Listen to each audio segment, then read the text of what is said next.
I'm going to take 1 second to welcome you to the Synagogue.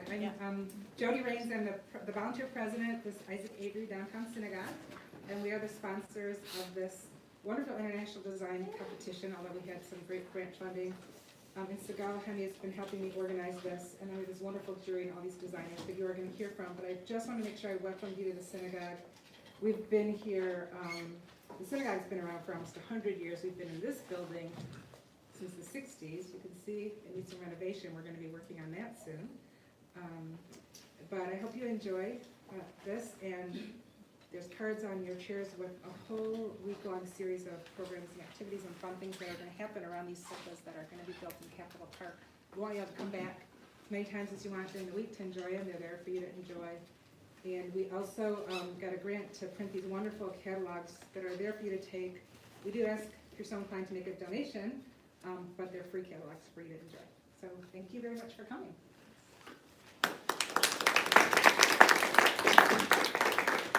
Hi everyone, I'm Noah Resnick, the director of the Master of Architecture program at University of Detroit Mercy. I've got a small firm called LaVue as well that I play around with.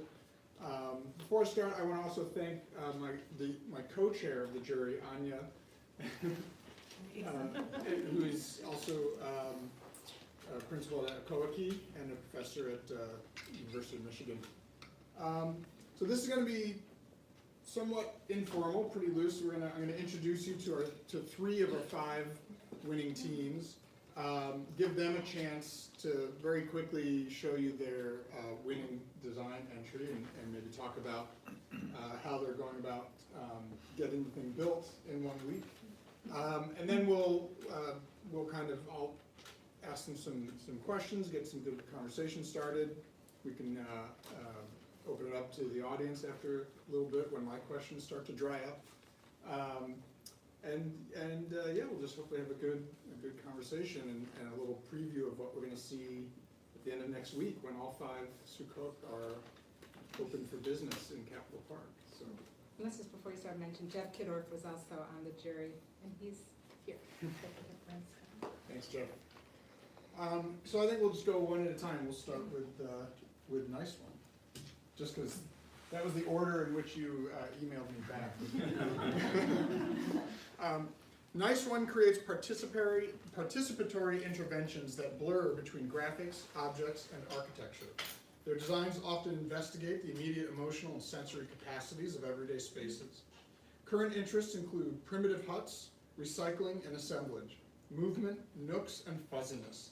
Nice One is based in Cambridge, Massachusetts, and is led by Ronnie Kataki, Alice Song, and Edward Wang. So you guys want to show us your project? Do you lights dim, Sigal, or are you okay? Okay.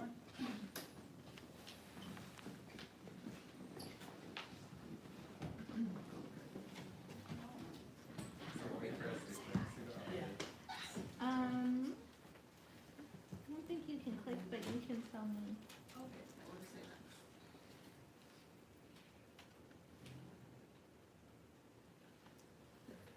You can hit So, hi everybody, we're Nice One Projects. We're based in Cambridge, Massachusetts. Again, I'm Edward. I'm Alice. And I'm Ronnie.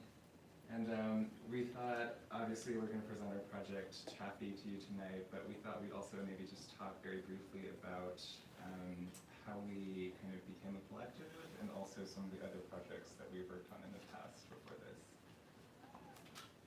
So this is a picture of Nice One Bakery in Chinatown in New York City. We were all working in New York, and this was the place where we would gather together and talk about our design work over steamed buns and milk tea, and so we kind of took that as the sort of backbone of our collective Nice One Project, Nice One Bakery. Next. And so even though we've only been together, I guess, for about 2 years, we like to think that we've worked on a variety of different projects. Everything from a series of modular structures, tents or huts for a sculpture park in New York City, for Socrates Sculpture Park. Next. The idea that you could take these modules and rearrange them in different configurations to produce different kinds of architectural spaces with different programming. So anything from like communal, public, dinner party. Next. to maybe like a space for performance, very informal. Next. A tent, a series of tents that you can run through, or a winter market. This work is something maybe that's a little bit more sculptural. This was for the waterfront in Toronto during the winter. We were thinking about this idea of a mouthpiece, something that users could shout into and have their voices, their screens, their messages transported across the waterfront. Next, there was this bright object in the snow that people could interact with in this very direct and physical way. And most recently, a mini golf course for Governor's Island, again in New York. Not only thinking about the way that people would, play mini golf on this topographic surface, how they would relate to it visually, but also the idea of mini golf being something that could produce music. So we would have these bells or chimes along the surface, and the ball reverberating against all these objects would create their own kind of soundscape. And so with our most recent project, the Sukkah, we were interested in this idea of impermanence, permanence, and also the history behind the Sukkah as this impermanent structure that the Jewish people, to commemorate the Jewish people who wandered through the desert for 40 years. And we were also interested in Sukkot, the harvest festival, which is where we drew our inspiration. So the idea of a seed that has an exterior fuzzy shell, which is where we kind of derived the form, the design of our project. And so with this, we are also interested in dissolving the wall. So the wall is not something exactly solid, but it's semi-transparent, so you can see through the wall. We were interested in the different kind of emotive sensory experiences that one could experience. So the sounds, the rustling, the smell of the grass, Pattern of light and shadow. the different kind of, the different kind of the play of light. And so where are we right now? We landed in Detroit on Friday. We can go to the next slide. Oh, that's another close-up shot of the fuzzy. Inside. Yeah. Go to the next slide. So we've been working with local fabricators, and our parts actually just arrived on site earlier today. We landed in Detroit on Friday, and over the weekend we've been kind of running around between here and Home Depot pretty much collecting material. But it's been a really wonderful experience so far, just meeting everybody we've been communicating with over the internet, and then immediately having a sense of familiarity and community has been really wonderful. And I think whether it's bundling thousands of bundles of thatch over the weekend, but we realize that this project is not going to be an instantaneous gratification. It's going to be about the act of becoming. As we install these bundles of thatch, our project will kind of derive itself. and here you see Jody and Peter helping us. Shout out to Julie and Peter. So I guess we'd like to say that obviously this project will require a lot of labor and energy, but we think it's a kind of labor of love, I guess, and we welcome anybody who wants to stop by on site over the next week to help us out. Yeah. We have just some other photographs of us working. Oh, these are great.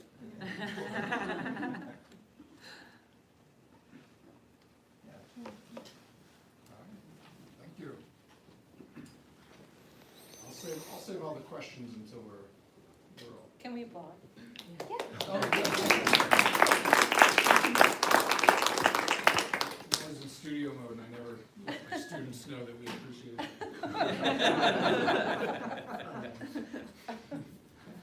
Okay, next up. Prior to completing his MA in architecture, Abra Ete gained a significant amount of experience in his hometown of Leeds, working for 2 young architecture and design companies. With a strong background in art and design, Abra has entered several design competitions, receiving a number of awards. He has also exhibited his work in places such as the Design Museum in London, the Kew Gallery in Manchester, and the Royal Scottish Academy in Edinburgh. Abra. Thank you. Yes. So I'm Abre.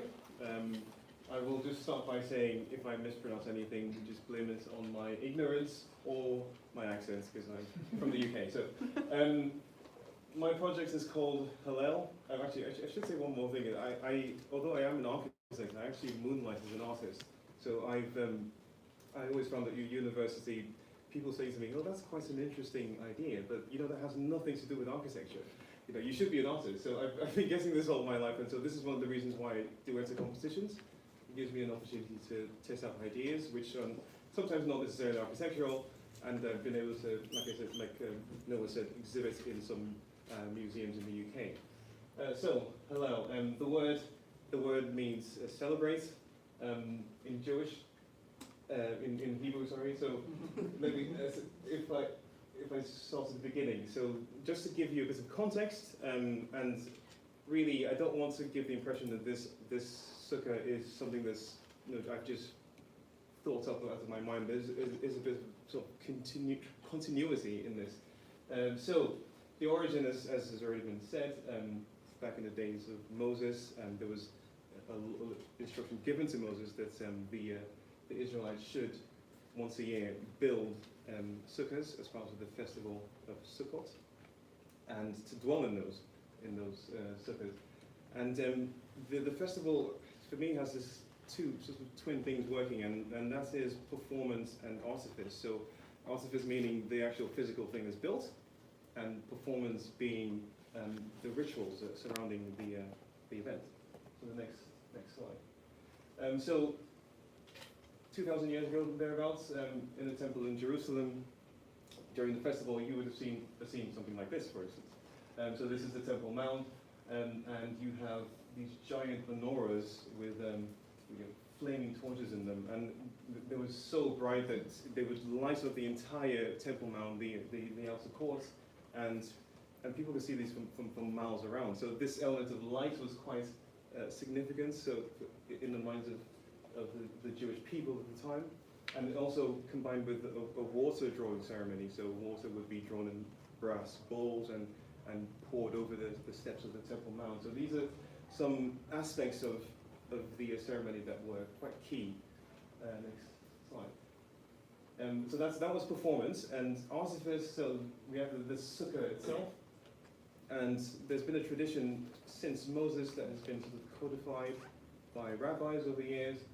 But it still takes on the same sort of basic idea of like a minimal dwelling. So nice one, already mentioned the primitive hut. So we get this idea, so this is from the 1700s. And you can see sort of the familiar aspects of the sukkah with the decorations and sort of natural sort of things decorating the roofs. Next slide. And this is from 1912. I quite like this photograph. It's all about celebration, this festival. That guy doesn't look very happy, but I'm sure on the inside he's probably dancing. But you can see all the familiar elements of the festival. Next slide. Even present day, this happens. It happens in the context of community. So again, it's not an individual effort. It's all about building the community. It's all about celebration. Next slide. Again, with certain very familiar aspects to the festival. So, a new context, Detroit. It's quite an interesting thing to try to design a sukkah, which is meant to be a private dwelling, I guess, for a family, where they eat and sleep. And our program here is actually designed for a community. And so I went through a lot of iterations. You can ask me the questions later on. I won't go through all the detail, but this is where I've ended up with. So the initial idea was again about minimal dwelling, and I was actually born in Nigeria, and a lot of Nigerians have mango trees in the back garden, and they're amazing things because you just sit under the tree, and it's a community space. It's a primary school. Sometimes it's a hospital. It's a playground. It's almost anything, and for me, trying to bring something of my culture into this space, it's something for the public to enjoy. I thought this idea, this image of the tree being the starting point. So there are certain aspects of this, again, that I think would be key to trying to understand the space. So cedar, brass, plywood, sisal. So this sisal is a grass. So you find that the floor of our sukkah is made out of sisal. The plywood is the main structure. It's painted blue. I'll explain that in a second. There's brass as well, again represented in the originals. It's a festival, and some cedar shingles. So next slide. So this is what the inside will look like when it's completed. You'll have the sisal floor, like I mentioned. So this, I think, for me was representative of the fact that this festival is also looking at the fact that Detroit has loads of urban farms. I thought was quite interesting. And then we have in the middle a brass bowl, which will be filled with water. And there's a light in the middle of the space which will light the water when it's darker. And that light will be reflected up into the ceiling, where we'll see these cedar shingles. The cedar shingles are pretty much fresh cedar, so they actually smell great. If you like fresh wood, they smell absolutely fantastic. So these will be suspended off the ceiling of the structure, and again the structure is made out of plywood. So this plywood is painted blue, and this again is something from my culture, which is that when people are celebrating in many parts of West Africa, they tend to use very vibrant colours to signify that there's something different about the day. It's usually worn, something that you wear. This particular colour is sort of an ultramarine, so international climb blue. So it's very distinctive. Nothing else looks like it. So the idea is, again, it's something of celebration, something that is different from everything else. That's like that's non-people. Yeah. Yeah. So this hopefully is what it should be like on the inside. Like it's a space where people will just come and sit. You'll have the breezes going through the sukkah. They will hopefully move some of these cedar shingles, which are, like I said, perfumed, and so they do have quite a nice aroma to them. So you have the sounds, you have the smells, you have the sort of the visuals, and hopefully it's going to be a sort of calming space for people to gather around this sort of almost ceremonial sort of ritual bowl of water that again reflects what's going on above. And these shingles will have messages of thanks written on them. So the idea is for the community to actually write something that you're thankful. It's almost like Thanksgiving, right? So you write something that you're thankful for, or someone you're thankful for, and that will be memorializing, really. But again, something about what Sukkot is about. Next slide. So this is just a little bit about the building, and it basically comes together like a piece of parts, and so it's mostly up today, which I'm quite pleased about. So it's not an individual effort. So this was mostly produced in Indianapolis by Brian.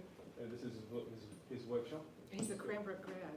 He is a Cranbrook grad, so yes, he runs it in Detroit for quite a while, and absolutely fantastic. Just keep going through the slides. So this is just a bit of the build, and yeah, like I said, it's not an individual effort. There's people who have been behind this and helping out, and this is it today. Almost there, and it's starting to take shape again. It's something that it looks quite different from everything else. And finally, these last slide. I would, if possible, like everyone to sign one of these. I've got a box of them there. There's some pens. If you can write a message of thanks, if you want to think about it, that would be great. And these will go up at some point this week. Thank you.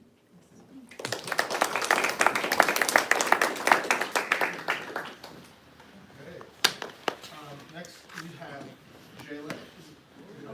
It's Jelly. Jelly. I should just change it to Jelly. Jelly is an architectural design and research office led by Michael Jefferson and Suzanne Lettieri, founded in 2014.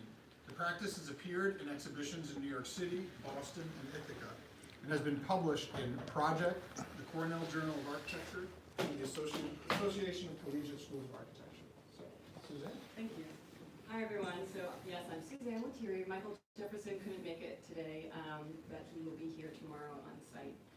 So together, Michael Jefferson and Suzanne Letier make up Jelly.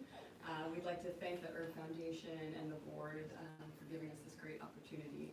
It's pretty rare that architects and young designers get to see their ideas constructed and brought to life, so it's an amazing opportunity, so thank you. Okay, so when we found out we won, Michael and I have been teaching and practicing in Detroit for the last 2 years, so we put together a local team of people that we are inspired by or have kind of met over the past 2 years. So we're working with Visual Noise in Detroit, who is sewing our fabric nets. Detroit Fiberworks, who's doing the dye work, and Chris Turner, who's a local artist who's doing our metal work. So the project itself is very simple. It's a 12-foot diameter circle and a lightweight lattice. And fabric wraps the interior and these exterior pockets. So the interior yellow fabric forms the Sukkah, which is here. And the next slide, these pockets on the outside deal with the park or the public space. That's what we sort of grabbed on to from the project brief, was that it is the ceremonial space that's situated in a very public context. And so how can we negotiate both? So inside these pockets, if you go ahead, this is where we'll have sort of public activities. This is from the competition image. So these will be benches that face outward, and the traditional Sukkah dining will happen instead. To the next. So these shaded areas just show those sort of benches. You can keep going. And then there'll be a wood lattice that is wrapped with the natural to create the shop. So we were inspired by the aesthetics and kind of traditional decor that happens in the Sukkah. So both very simply the bright colors and the idea of packing circles. So the colors come through in these nets.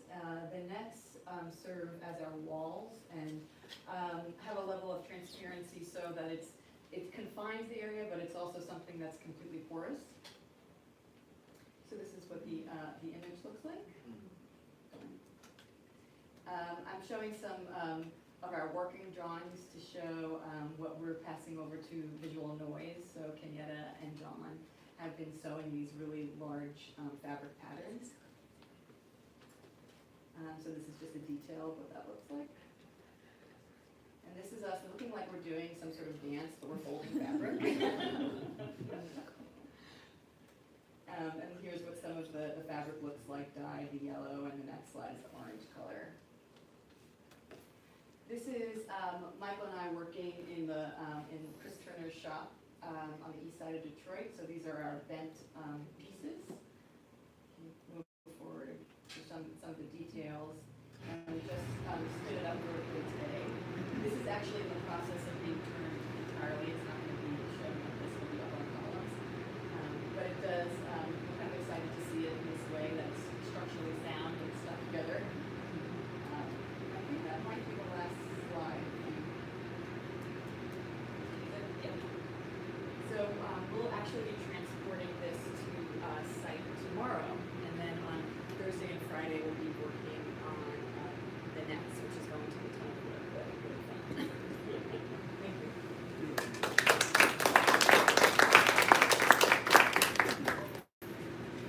Finally today, we have 5 finalists, but only 4 that were able to show up today. We have Noah Ives, holds master's degrees in architecture from Cornell University and in health science from the University of Wisconsin-Madison. He served on the faculty at the University of Nebraska, currently resides in Portland, working at Sarah Architects. His private practice, the Building Wellness Lab, combines design research and technological innovation to promote health and well-being to the built environment. Noah is thrilled about the success of the Circuit by Detroit initiative and is honored to participate in this celebration of design, community, and seasonal tradition. So I have to apologize if the slideshow is a little bit brief. I've been running around like a madman since landing here, and most of these pieces are now in 6 boxes in the back of the wall around the corner. So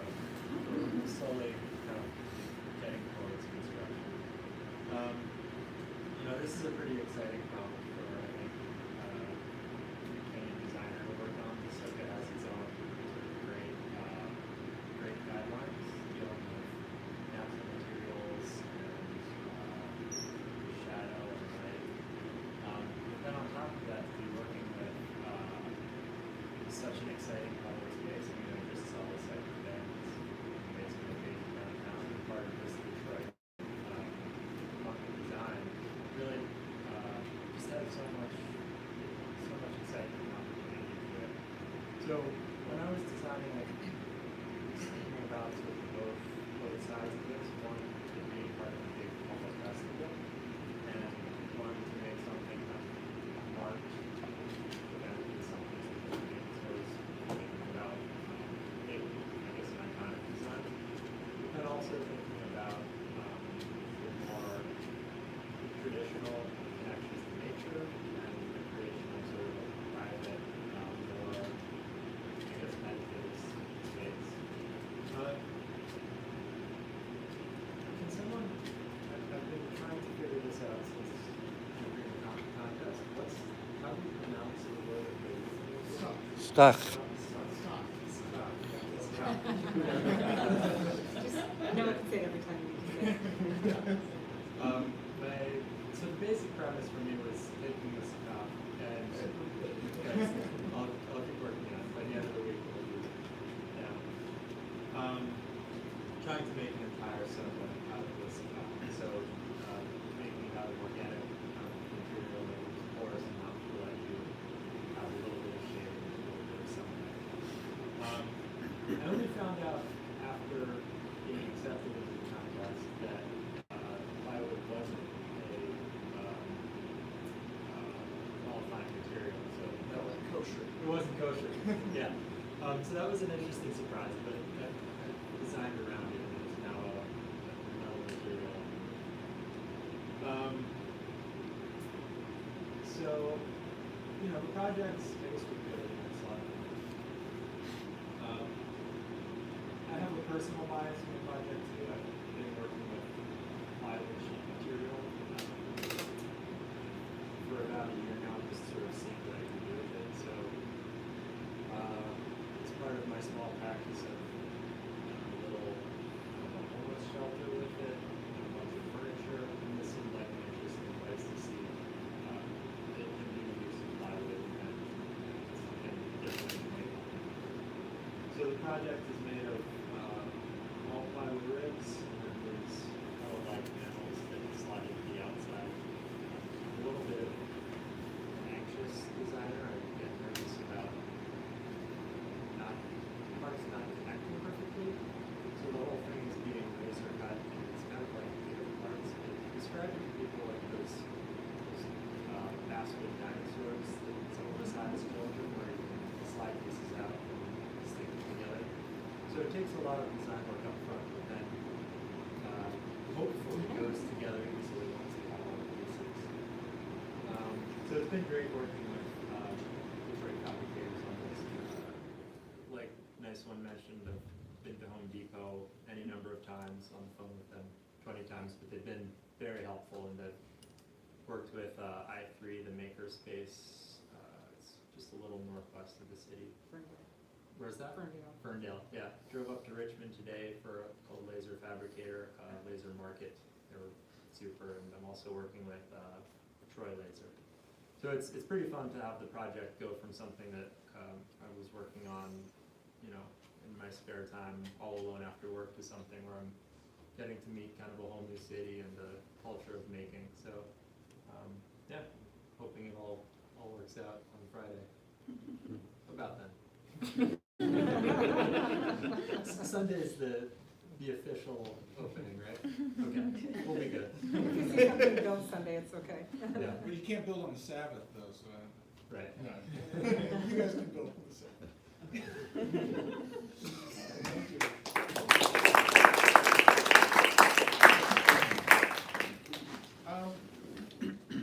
I have some general questions, but actually, before I do that, I'm curious, so how many sheets of plywood total do you think? How many 4x8 sheets? Yeah, great.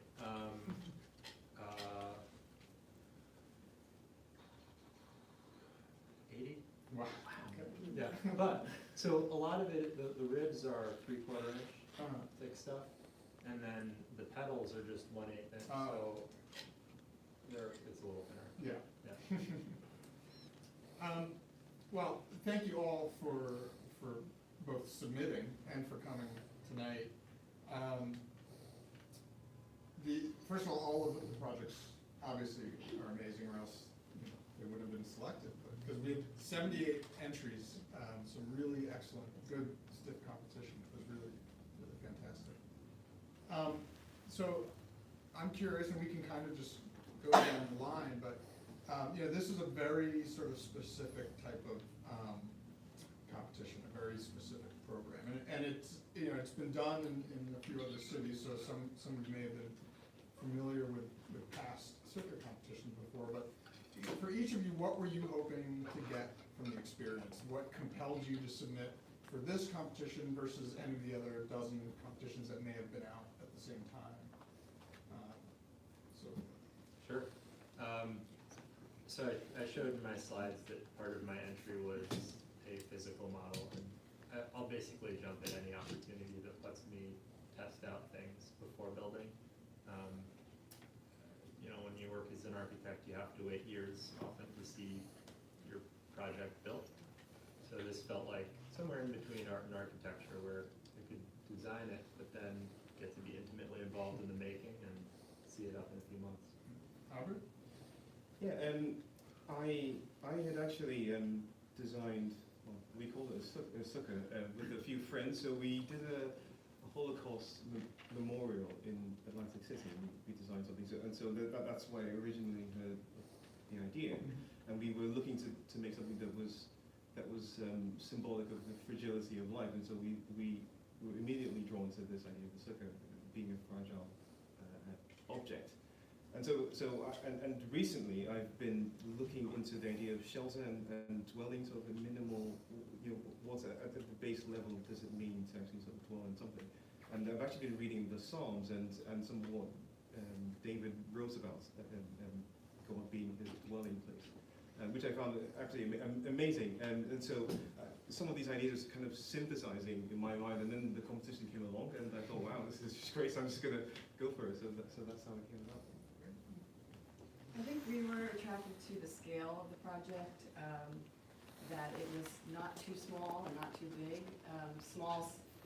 A dining space or a place for one person to sleep seems relatively small, but the fact that we're combining it with this public component seemed to all of a sudden beef it up a little bit, so there was this in between, a kind of single occupant space and something that was public. And my partner and I are in the early stages of our practice, so just any opportunity to build in the city is just amazing. So. I think we would probably reiterate some of what you guys have said, in that it's so hard to find opportunities to actually build something, especially as students or early practitioners. I think nice one, a lot of the projects we've done so far, we have a certain set of filters that we use. So for instance, it has to be of a certain scale. We would have to have a certain degree of control over construction and actually making the thing. And also, I think the final and the most important would be that it would be publicly oriented, that people would interact with it in a kind of free way that wouldn't be so controlled as maybe doing something for a museum or whatever. I think another thing is that Detroit has a lot of attention these days, and I think we were really interested to That's a good point. come to Detroit, really. That's the reason why we and what better way to come to Detroit than to actually build something here and be in the city and Awesome. interact with makers and all of the community here. Welcome. So, Obviously, one of the things that came up in everyone's presentation is these ideas of the kind of the constraints, the rabbinic sort of historical rules, which every Jewish community has its own sort of subtle differences, what you can do, what you can't do. But this competition brief set out its rules. What was each of your strategy for confronting these rules? Were they something to be followed, something to be bent, something to be completely broken for the sake of other design elements? How and when did they factor into your design process? I think none of us are Jewish, and I had done a Sukkah competition in the past for Toronto, and so kind of had a sort of baseline level of knowledge about it, but I think this was really an opportunity to kind of dive familiar was in some ways what distinguishes our project or our process, is that we can look at these requirements anew and reinterpret them. So for instance, this idea of a sukkah being a kind of walled structure, like we were thinking about walls and how, traditionally they're kind of canvas and wood or something like that. And I think like we were thinking, okay, could it be something else? Could it be like this like thick layer of grass that you could see through but could be solid and impermanent at the same time? And so I think, I really do think the fact that, I do think that rules are made to be broken in a certain sense, and the fact that we're discovering them anew allowed us to really play and think about the possibilities of what could a sukkah be. Yeah. When I read the requirements, I actually thought it was a way to weed people out. So at first I thought, well, this can't be. I'm just going to design what I want to design, and then I'll go back and work through this. And so I looked at it as a set of dimensions and parameters for the project, really. And then I think similarly, seeing the term wall so many times made me think, well, we can't design walls here, because I think that would be probably the kind of the way you would assume you would approach the project would be through a series of walls. So immediately thought, okay, how do we define a space without a wall? Which came to these kind of porous nets. That's a random question. The rules, how do you confront the rules? Yes. Well, the UK is notorious, being an architect, the UK is notorious for having an almost impossible to navigate planning system. European architects complain about it all the time when they come over. So for me, my process was like with most things, is just to internalize the rules as best I can. And I don't necessarily see them, well, in some senses, yes, they are kind of a restraint, but I like to see it in a slightly different way. There's something called the hedonist paradox, which says if you want to be miserable, try to be happy. Meaning this happiness comes out of a byproduct of something else. And there's a similar kind of paradox with freedom, because you do need some boundaries, really. You can see children playing, they need the boundaries, and they're free to do what they want. And so for me, it was really a case of trying to internalize some of those rules. And there were lots of ideas I did have, which I had to quickly rule out because they didn't quite conform to the rules. But all in all, I think I was pretty happy with sort of playing with those rules. Noah, can I say a word about the rules, just so people know?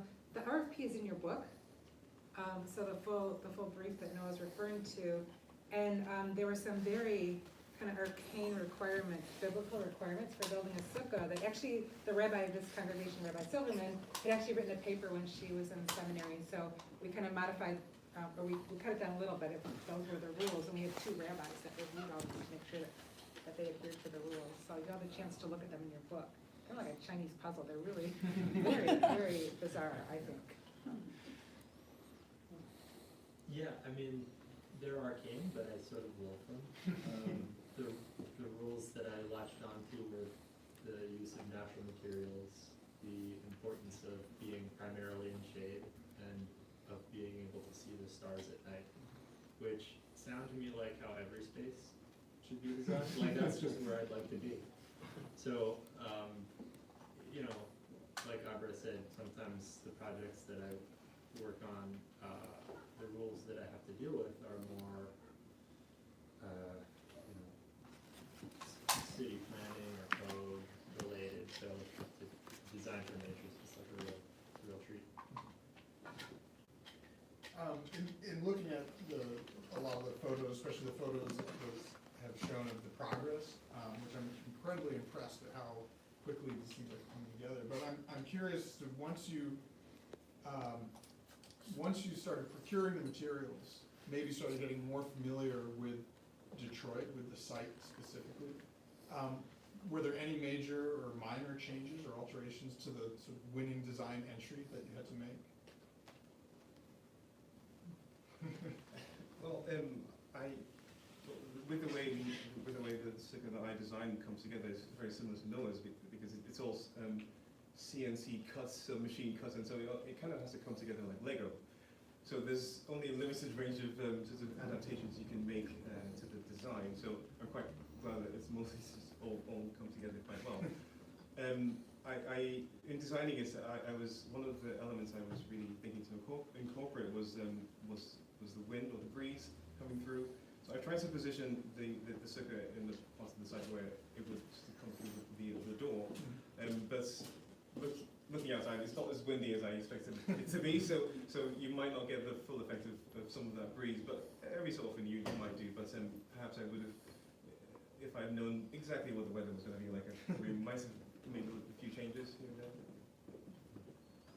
The changes that we made were more that we had to create really, really detailed drawings in order to communicate and for the fabricators to make it happen. So changes happened, but it was more just taking a conceptual image and trying to make it real. So we tried to stay as true as we possibly could, and then created a set of drawings this thick for it to actually look like the thing that we had proposed, which was just important for us to kind of try to give what we had won for. Similar to what Aubrey said, being on site, coming to Detroit for the first time and seeing Capitol Park, we just started to really think about how to orient our sukkah in a way that the public would be enticed enough to engage with it, and seeing the city as a background and Capitol Park and how people naturally already engage with it also kind of just made us think about how we should orient our entrance, for example, or how people see it from afar. I think that was maybe like a question throughout the entire design process. Like you'll notice from our renderings, the sukkah kind of sits in this like pink 3D space. Like we didn't really have a good knowledge of what Capitol Park actually looked like. And I think like coming to the site, seeing like, oh, there's a paved path this way, and you'll get lots of people walking down, and like maybe we want the object to be something that's more enigmatic and maybe this like joyful little creature that people see while they walk down their path, and so maybe the entrance should be oriented away, and you have to cross the lawn in order to get inside of it. That it shouldn't be this kind of direct, like once you see it, it's dwelling. I mean, one other change that we had to make, which I think was positive, was there was this bench configuration that we had initially, and we had to adjust, we had to make our entire frame more structurally sound to hold the thatch, and So there's no uplift. yeah, just so it doesn't fall over. So I guess in compromise, we decided to change the bench configuration so that it basically wraps around the entire interior of the sukkah, and in that way also socially enables people to look towards one another and communicate, and so perhaps enhance the design in some way. I also added a little bit of seating for mine. At the last minute, I was sort of looking at it, thinking about how people would actually use it, and it's like, oh wait, I need some little stools in there as a gathering thing. I always imagined when I was designing it, just didn't have any conception of the site, so I was looking at it sort of as in a vacuum, and if I had seen the site, it might have gone a totally different direction. But I think it's kind of okay that we didn't know, because it'll just be an interesting village of little distinct sukkahs. Yeah. I want to open it up if there are any questions from the audience. I want to know how the jury sort of had to make decisions based on the rabbinical requirements and what you received, and how those sort of, how did you make the decision of what was a winner, what was not a winner? Well, I brought in a rabbi. No. Anya and I, we discussed this obviously right away. What is our philosophy? What are our priorities? And what kind of tone do we set for the rest of the jury, who are all going to have various levels of voting and conversations about the selection process? And one thing we tried to do was leave that for each jury member to be able to prioritize what they wanted in their evaluation of projects. For both Anya and I, we happen to sort of be on the same page. Neither of us were overly concerned with how kosher the structures were. We were more interested in how those rules were interpreted in a way that enhanced the quality of the public space. So rather than someone simply, when we saw projects that simply ignored the rules, we felt that was a weak response. But when we saw projects that absorbed the rules in a way that either was natural to their design solution, it wasn't a question, they were beautiful and they were kosher, or that reinterpreted those rules in a way that maybe wasn't kosher but enhanced the space, and that there was some thoughtfulness to it. So both Anya and I were very willing for those rules to be bent and even broken if there was a legitimate, thoughtful reason for doing so. But anyone who just simply abandoned them without any justification probably didn't make it very high on our ranking. We actually have a few of our jurors here. I don't know if you guys want to take a minute and talk about how you individually interpreted the design. Jeff? Ted? I don't know if I could add anything to that. That said it very well. We were working from the same guidelines that are in the book. That's what we had to start with. Everything you said about the spirit and the intent of them, but not worrying about the exact square footage or anything, is really exactly how I looked at it too. And then we had a lot of deliberation and debate.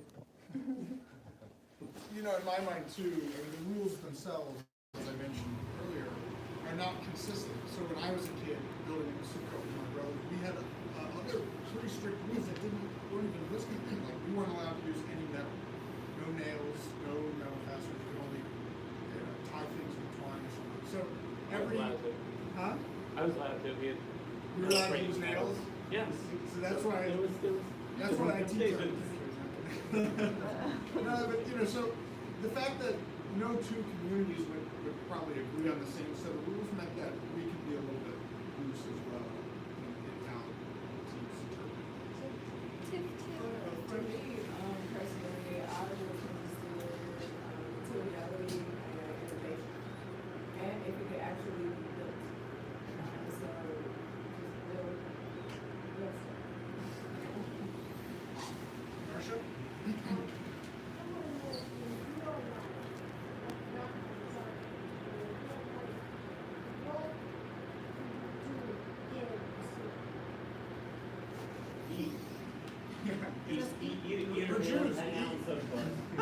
You live fully for 7 days, theoretically. It's a place for families to get together, hold family events, and socialize with each other, and be little friends.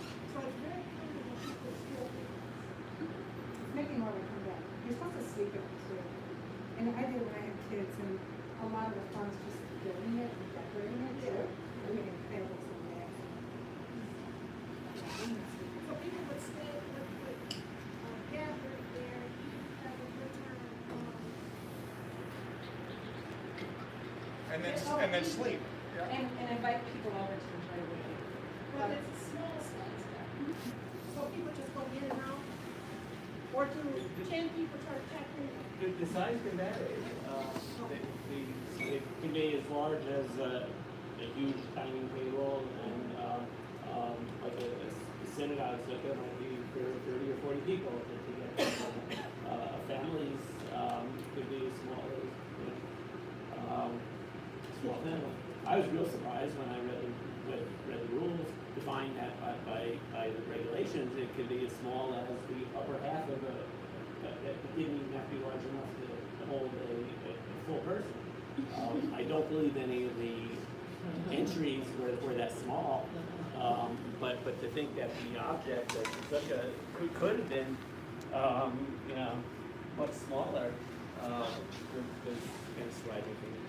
If you guys want to see some real sukkahs that real people have, there's going to be a sukkah hop in Woodbridge. That's like how it goes. We'll go from one sukkah to the other. So our rabbi's building a sukkah and she's taking people around other ones. So it's got a start here. As opposed to you fake people. Yeah, I mean.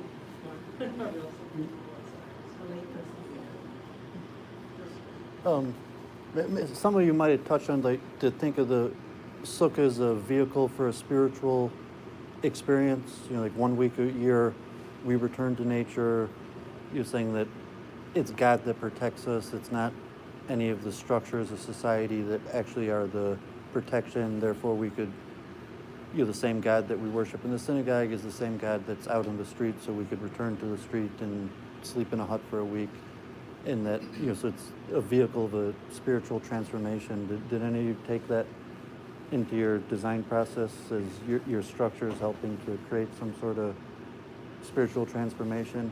And also the juxtaposition of doing it in a city, you know, returning to nature in the middle of the city. Well, as I mentioned, I was quite intrigued and sort of interested in David's Psalms and in talking about God being his refuge. And I thought it was quite poignant. So this idea, again, this idea of fragility, which it's quite tricky to translate that into a public context because if you build an actual fragile structure, there's chances that it would fall on top of some legal problems. So there is a sort of a practical issue there, which is quite difficult to translate across. So, which is why I went with the metaphor of a tree. So there is, for me, anyway, being underneath the tree, there was that sense of it's a very minimal space. It's just a canopy really, where the light filters through. There's a shadow, and it's a quiet space. So you can actually take time off from whatever it is that you're doing. So this is the way I thought my Sukkah would work. So people would leave in the city to somewhere that's quieter. The lighting is a lot more controlled. And you can actually sort of, as I think we've pretty much all touched on this a little bit, is that people can actually look each other face to face, you know, in the eye. And there's something a bit more intimate about that. And I thought, as far as kind of the spiritual transformation, I think that's probably obviously the individual. I don't know if you can actually necessarily force that somehow through the architecture. But I think there's an opportunity for that to happen. Just removing people from the hustle and bustle of the city.